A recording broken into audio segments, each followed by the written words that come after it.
live at the 80th United Nations General Assembly, having conversations about transforming our united world. I am joined in conversation today by colleagues from the World Bank, FAO, and young entrepreneurs and innovators doing incredible work on the continent in providing energy and transforming agricultural solutions. I am delighted to join you today. I will just maybe give you a brief background about who I am and why I am excited to be a part of this conversation. My name is Nthanda. I am from Malawi. If you don't know where that is Southeast Africa, right next to Tanzania. I am currently based in the US. I came here with the UNDP, the inaugural UNDP graduate program. It was the first one. They're trying to engage more young people from the Global South that are underrepresented in the UN system. Competed with almost 40,000 people. I was one of the 20 people selected, so that was quite exciting for me. And I'm presently doing my second master's degree at the Michigan State University. And at the heart of what I love is Africa. Wherever I go, I am identified as an African. So I'm very, very glad to be having this conversation today about Africa's youth on energy and just transition. Today, I am joined by many amazing panelists. I have Johanna. So Johanna is with the World Bank. Please join me on stage.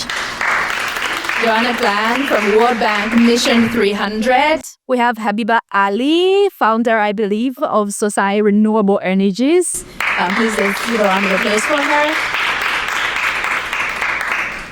And we have Michaela Morris of FAO. She's also joining us. Let's give her a round of applause. All right. So I think we're supposed to have a gentleman, but it looks like he hasn't joined us. So we have an all-women panel. I feel like that deserves a hand. So today I want us to have a conversation, for me, rooted in lessons. I think when I was with UNDP, I worked on the SDG Synthesis Coalition. So this is SDG 7. And the biggest heart of what we were asking is what works, in what context, and why? What are the best practices and what can we do to move the world and basically our continent forward? So I want to start with you, Habiba. You are an entrepreneur. So from the perspective of you as an entrepreneur, what are the top 2 barriers in scaling clean energy solutions in Africa? And what immediate support do you think you need from policymakers and investors? Thank you very much, and good evening, everyone. So when you talk about barriers that entrepreneurs face in Africa, I mean, even globally, in deploying renewable energy solutions, I would start, as soon as you were talking in my head, I'm like, finance. But it would be like we sound like a broken record because that's what it's been. And as a woman-owned organization, I will say it's double that as a problem. The challenge of financing energy solutions in Africa is a big problem because I think the need actually is so much more outweighs the financing that is backing it. Right. And it's a bit concerning because when you look at developed countries where energy is everywhere, and I mean, access is it? I mean, if it was Nigeria now, this power would have gone out like twice or 3 times so far. So I think it's the lack of understanding of the actual depth of the problem that is also making that challenge remain for so long. I've been in this space for over 15 years, and we're still here talking finance. So that's why I was a bit hesitant when you said, what are the challenges? And I wanted to say finance, but it's still finance. It's not small money that's going to kick into work the energy situation, goals that we want to see. And the truth of the matter is that as much as, developed countries develop their energy solutions from mostly inefficient, sources, currently they are trying to clean up the space and, change it back to cleaner sources. And they are putting a lot of financing behind that. I mean, if you go into Germany and you see the number of, the amount of solar panels that are just, on the street, on the express, highways and all of that. And you see so much money is going in there. I don't see that much in Africa where there's actually even better irradiation and energy access could actually, renewable energy promotion could actually work faster. Then the other challenge would be for me consistent policies, right? And when I say consistent policies, the ball seems to change. Like, when one thing is said today, tomorrow it's a new thing. Next tomorrow, it's becoming very how will I say it? It's becoming very, like, play ball-ish, because it's as if somebody just wakes up today and decides this is better for us to do when it comes to energy, and immediately the switch turns on, and then everybody's going that way. Then all of a sudden it turns again, and everybody's coming back this way.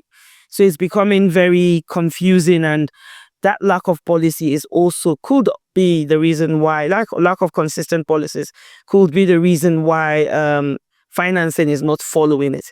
Because if I'm an investor, I want to be sure, especially in Nigeria. I will speak from the Nigerian perspective because that's where I grew up. I mean, that's where I do my work. And let's take, for example, the forex situation in Nigeria. In 2016, when my business was at its peak, I was buying the USD for 350 naira. As I speak with you today, it's even better.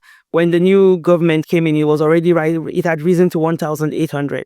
And I had taken loans in 2020 at 420. And now I'm paying back at 1,500 at best, right? To the dollar. And when you look at it that way, now I'm not even thinking about paying back. I'm thinking about the fact that I've lost a lot of money. And there were policies as again. So when I'm going out now to look for investments, they ask me things like, what are my hedging options? And I'm looking at it, there's not any real hedging policies. There are no real policies that can back up those hedging situations that I can present to an investor that will make them feel comfortable enough to give me money. So that's the kind of example I can use in this situation. Really wonderful to hear about the opportunities that are there in Africa, but also the challenge. You bring up financing. And I think I started my day-to-day with the BBC panel, and we were speaking about the same, that in light of energy and AI, everything leans on money. And I think one of the statistics that I woke up to today is only 0.5% of all venture capital funds were given to Black founders. So if we're looking at data like that, less than 1% of all finance goes to Black founders. And as you're speaking, to get these things done, you need money. We're talking about AI. And in light of AI, NVIDIA just invested about $100 billion to make ChatGPT a reality. So if we're talking about that, we need Africans to create solutions. They need backing and money. And I want to come to you, Joanna. Financing. No pressure whatsoever. I will say I'm coming from a space where I run an innovation hub in Malawi. We established that in partnership with the World Bank. The World Bank gave us $250,000 to set up those innovation hubs, and we've been able to empower almost 500,000. So you can imagine the impact that financing has there. So I'm curious, what is Mission 300 doing as the World Bank to support young entrepreneurs in the African space, but also globally? Thank you. So I don't come with $100 billion today. Spoiler. But we are scaling up our financing. So let me just maybe backtrack a little bit. Mission 300 was really launched we looked at a dual challenge. One, 600 million people across Africa lack electricity to access. At the same time, we know in the next decade, 1.2 billion youth will actually enter the workforce. And we don't have enough jobs for them. And these challenges are very much combined because without electricity, you're not creating any jobs anywhere. Electricity really is the backbone. So when we looked at those two problems, Mission 300 is really what we're seeing as a solution to that. It's ours and AFDB's commitment to electrify 300 million people in Africa by 2030. But it goes beyond that. It's not only about electrifying those households. It is ultimately about how do you power entire economies and how you shift those economies, making sure we have affordable, reliable, sustainable power for everyone. That includes businesses, that includes households. So we launched that in 2024, and we've actually have a lot of momentum already. To date, 30 million people have been connected already, and then we are just gearing up, really. So the question is, what are we doing, right? What's different this time? Because the challenge has been very persistent for the longest time. So it's really 3 pillars. The first one is financing, obviously. Nothing moves without money. So we have a we've committed to double our spending on energy by 2030. So that amounts to roughly 30 billion between 2024 and 2030. So not exactly 100 billion, but yeah, still a lot. I think it is. It really still can go a long way, especially if we are using our concessional financing in a very catalytic way. And that's where the second and third pillar come in. The second pillar is we are working very closely with governments. I'm in New York because this morning we launched 17 national energy compacts. And they're joining a group of other 12 national energy compacts, including Nigeria, that was launched in January. And these are compacts that we're doing together with the governments to really define very clearly what are the reform actions that are needed across the energy sector, but in particular with focus on what does the private sector need to really help scale and invest more money into the sector. And these compacts are carried by the heads of state. So they are announced by the heads of state. They are endorsed by the entire cabinet. So this is not something that's just coming out of the Ministry of Finance. It's really something very uniting the entire government behind. And then the third one is really working very closely with the private sector. And we were only able to launch Mission 300 because we know that businesses like Habiba's exist, and we know they have so much tremendous potential. And we know if they have the right environment, they can actually scale. So big focus on Mission 300 is really how do we scale those businesses to make sure they're reaching more people faster at an really much accelerated pace. So that's in an essence what Mission 300 is, yeah. Amazing. I still think like global development and international development is such a complex thing that you see one side things are moving so fast, and I think the headache becomes what can we do to really make a difference? Yeah, and I still commend, like I think we got $250,000 from the World Bank in 2021, and we've been able to empower 500,000 across Africa. I do think if you have $250,000 in New York City, you're probably going to empower like 5 or 6. So I think the money goes a long way. And like for businesses like Habiba's, the money that can go there, whether it's when it's $20,000, it moves the needle forward in such an incredible way. So I think that's still incredible work. And I think Mission 300 has a huge mission on that. And coming to you, Michaela, I want to speak to you about agriculture and energy. I've just started my startup in agriculture as well, because the biggest hurdle I faced after I left UNDP, I went back home and I was like, okay, we have this innovation hub. We're doing this incredible work. What are the solutions we're creating that are relevant to Africa? And one of my, I can say, inspirational points was I went into the shopping mall and I was looking at all the food products and I was quite devastated to see that almost everything was imported, you know? So I'm like, okay, everything is coming from South Africa. And then at the heart of it, from an economics perspective, we're like, Malawi doesn't have forex. But the thing is, we're not producing anything of value. So I want to hear from you. I know there are many startups working at the intersection of energy and agriculture. And I want to know if you know of any that are doing incredible work, and more so maybe what things should be done or what partnerships can be enabled that will guarantee scale, so to say. Thank you. Thank you very much. Thank you for the invitation, the involvement in this discussion. I have some slides to be, okay, good. But before that, I would like to respond to your question in 3 parts, let's say. The first one, definitely energy is needed at each and every step of the agri-food systems.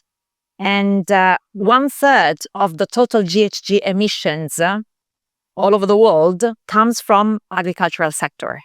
And 1/3 of the emissions from agriculture are due to the energy use. So this means that energy in agri-food system is essential. It's a little bit overlooked, to be honest. And we are working a lot in order to make sure that this is not overlooked anymore. But this means that the agri-food systems have to be transformed. We need to transform the way we produce, cook food in order to make it more transformative, but sustainable, resilient in general. A second point that I want to come back to your point regarding the local context. So I made a reference this morning in the session on clean cooking. So we discussed about many aspects, policies, and how policies are essential. The stability of policies, as Habiba was mentioning, is necessary in order to attract investments, because otherwise the investors are scared about the continuity and regularity of policies. But what is, from my point of view and what I expressed, is also the need to be very context specific. It's essential, but also the need to strengthen the local opportunities, which means in the case of the clean cooking this morning, I said it's important to look at the local context to produce the stove and to produce also the energy needed for the clean cook stoves. So it's important to look at the local context and not only think about what's the easiest way. Okay, let's import. It's for the short term, but not for the long term. Now, in terms of opportunities and what we do in our day-to-day work, in FAO, I'm leading the energy work of FAO. So all the connection between energy and agriculture, it's within my marvelous team, and we do work and work a lot on with youth, with you all guys, on a couple of important projects and partnerships. So back to your question, one is GBAT, the Global Bioenergy Partnership. So 6 years ago, we established a youth award. So every year we organize in a different region of the world the so-called GBAT Bioenergy Week. So a week all focused on bioenergy, every year in a different region of the world in order to discuss the priorities, the bioenergy priorities of that specific region. We issue a call for a couple of important projects and partnerships. So back to your question. For youth, of course, the winner of the energy innovative. So 6 years ago, established that it's applicable to the specific context. We do a lot of trainings. The Youth Award is what I mentioned, bioenergy discovery stations, lectures. We also have, in the context of the UNGA, we have developed one challenge issue. So it's a training module on early and one specifically on bioenergy. The week actually review here in the course of the winner of the Bioenergy Week in Ntha. Also the Saturday, the EA3 is applicable together with UNGA80 and Ntha. They launched their youth and social training, inclusion, the youth pension, bioenergy discovery station, the week, and the winner also of the Youth Award was from Africa because it was focused on Africa. Developed from Nigeria challenge. So show you, so it's a training. His work on energy won the award because of the innovation of his research on synthesis of fuel briquettes from rice husks. And other novel biomass binders. There were some finalists from other countries, social and the inclusion the energy was this guy from Nigeria. Another partnership that is a good platform for youth involvement and empowerment is a colleague from Nigeria. This initiative, it's called the Feasibility for Action for Climate Environment, and this is also the innovation of his research on youth as education. I will be displaying in the central role. It's and other your biomass binders. There were some finalists from the countries, and the winner was this. I think the society of the country of Zambia. So there is a focus in Zambia and institutions to achieve there, and this is through education, capacity building, and behavioral change.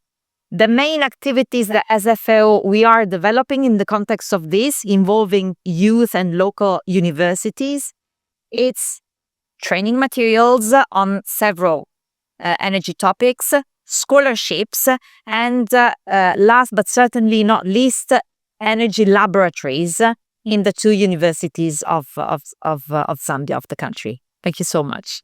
Incredible. Thank you so much. It's really good to know the amount of support that is there on the continent and beyond for young entrepreneurs. And I think coming back to you, Habiba, as entrepreneurs, I know we need a lot of support. I know the glamorous events and you get on the panel, you fly to New York, it seems glamorous, but I'm on the ground. We need a lot of support. You come here and you go back and you have a lot of pain points. So I want to know from you a commitment going forward. For the next 12 months, I want to hear 2 things. What are you doing differently in the next 12 months from obviously what you've learned and what works? And more specifically, what support do you need? What does support look like for your business in the next 12 months? When you say glamorous, I'm smiling and thinking, it cost me money to come here and it was painful. It was painful that I had to sift through the cheapest flight and sift through the cheapest hotel in New York. It was painful money taken out of my bottom line. So I was thinking of how many people that I could power with all of that money. So it's not glamorous at all. It's painful. But then to your question, to be honest, one of the major things that we are constantly trying to see that we work across of, especially when it comes to the youth, is to get them to understand that there's so much to be done and we cannot wait.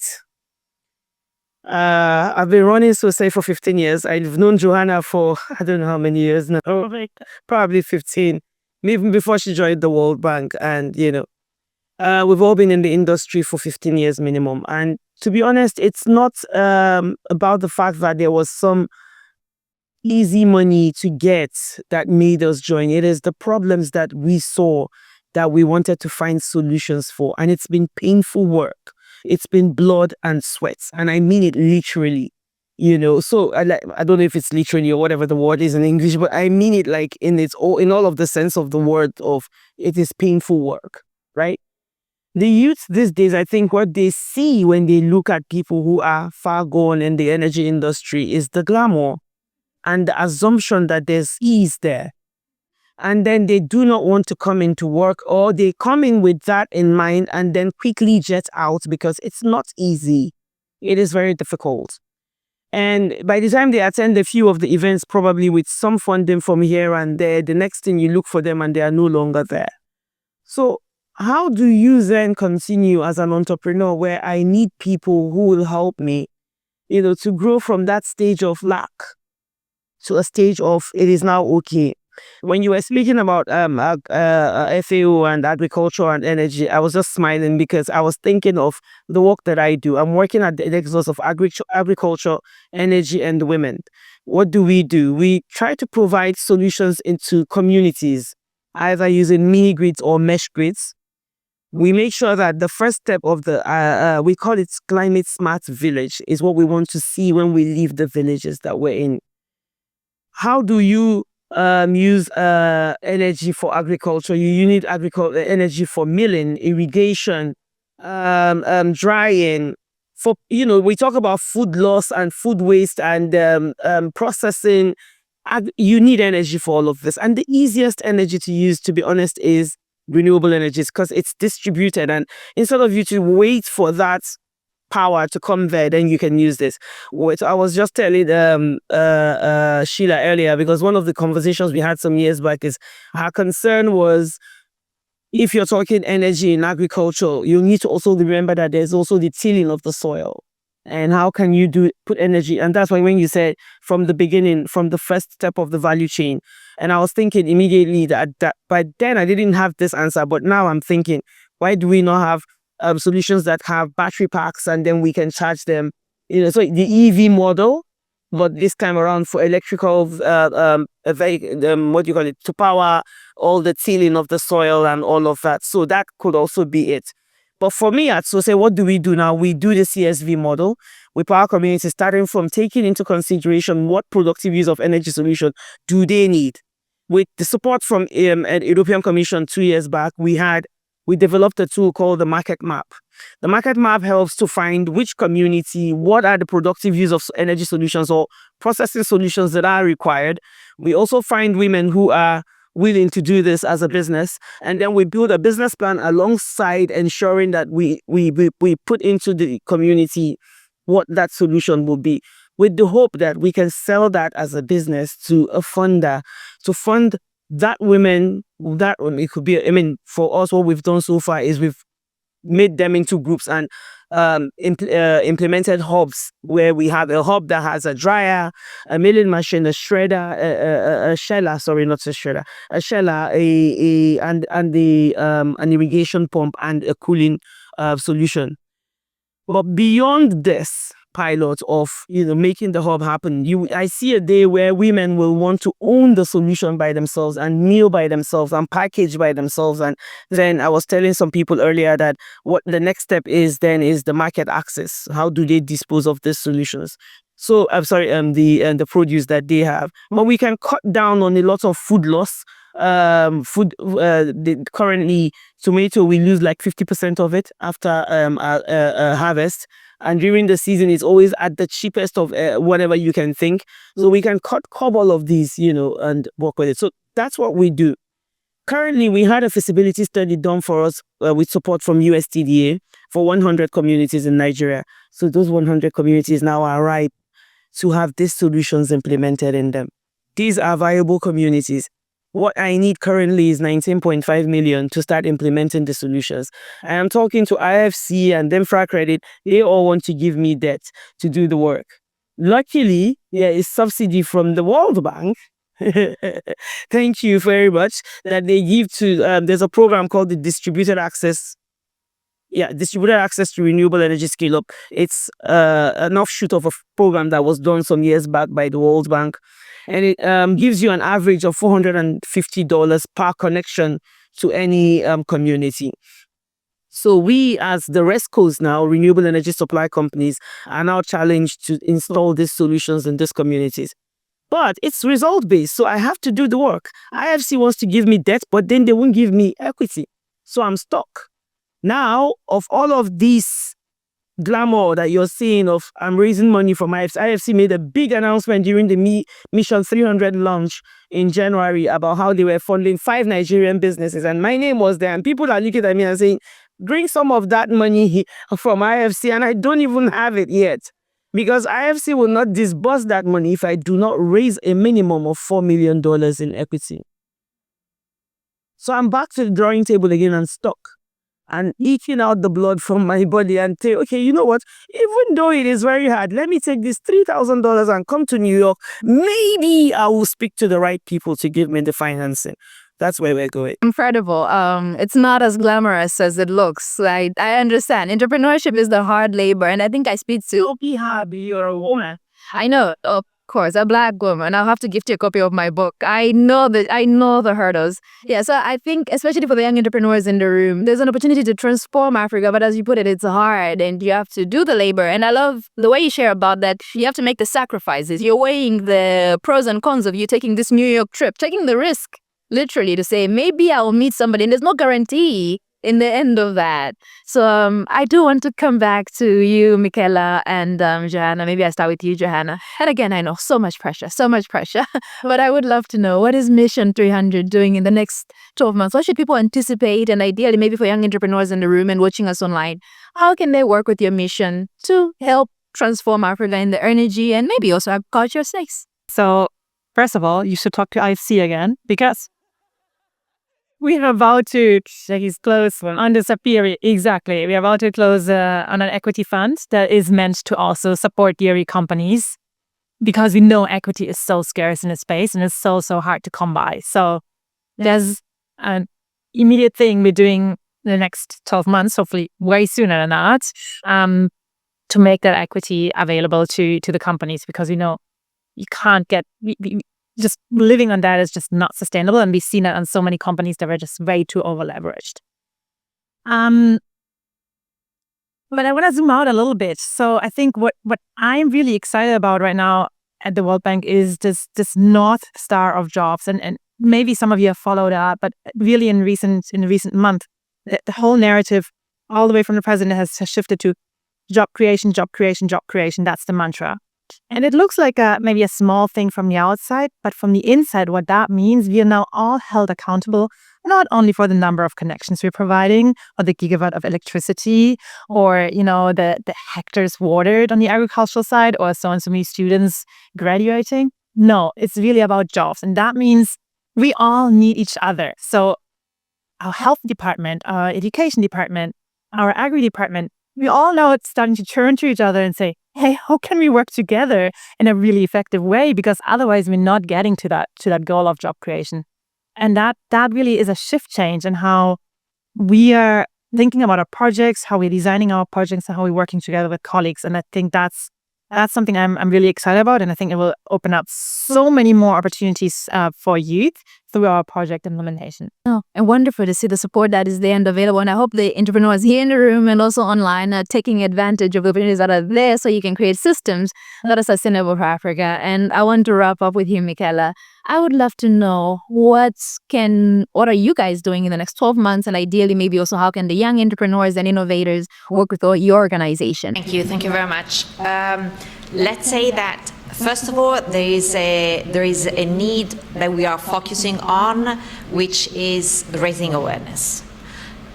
Also on the connection between energy, renewable energy and agri-food systems. It seems to be obvious in our minds because we are in the thematic area, but it's not so obvious, even at the highest political level.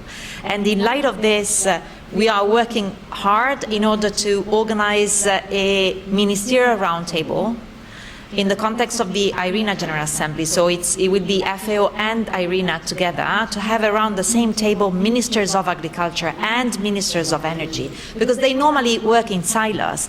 But in silos, you only look at your thematic areas and you don't merge them in a holistic manner. So it seems to be, only a political issue, but it's a big success in terms of behavioral change. So this is one. And then something which is more practical, pragmatic, which is projects. So we are working on, for example, green cities. So all the renewable energy solutions at green cities level. We are working in 5 countries, 8 cities in Africa. A lot on cold chain, because we still lose a lot of food. It's lost and wasted because of the lack of refrigeration systems throughout the value chain and at the markets, at the selling points. We are working a lot, and we will continue working a lot on clean cooking. In Uganda and Rwanda, we are starting with Uganda and Rwanda, but we will continue further. In Gambia, we've been done a study on how to make best use of agricultural residues, from livestock manure to crop residues to landfills, the organic fraction of municipal waste to be transformed into energy. And we have a business case. So here again, it's what's the next step is money. So it's the funding. But in order to, not for FAO to do it, because it's not our mandate, but of course to make sure that we have youth and new entrepreneur that would jump into the boat and make this scalable and a transformative change. That has been an incredible conversation, and thank you so much for sharing all the insights that you guys have. However, it's been amazing to hear about your business, and we wish you continued success. And all the young entrepreneurs in the room, by the way, right after this, we're going to have an innovation showcase, so we'll be hearing more from more innovators on the continent. I hope you're able to learn from them. Michaela, Joanna, this has been amazing. This has been a great conversation about what works, in what context, and why. You have been with me, Nthanda Manduwi, and until next time, keep learning. What an incredible conversation with Habiba, Johanna, and Michaela, talking about transforming the African continent and how they are supporting young entrepreneurs, speaking of Habiba's personal business, empowering Africans with energy to transform their world. I am most excited to see what they achieve in the next 12 months. You have been with me, Nthanda Manduwi, and until next time, keep learning.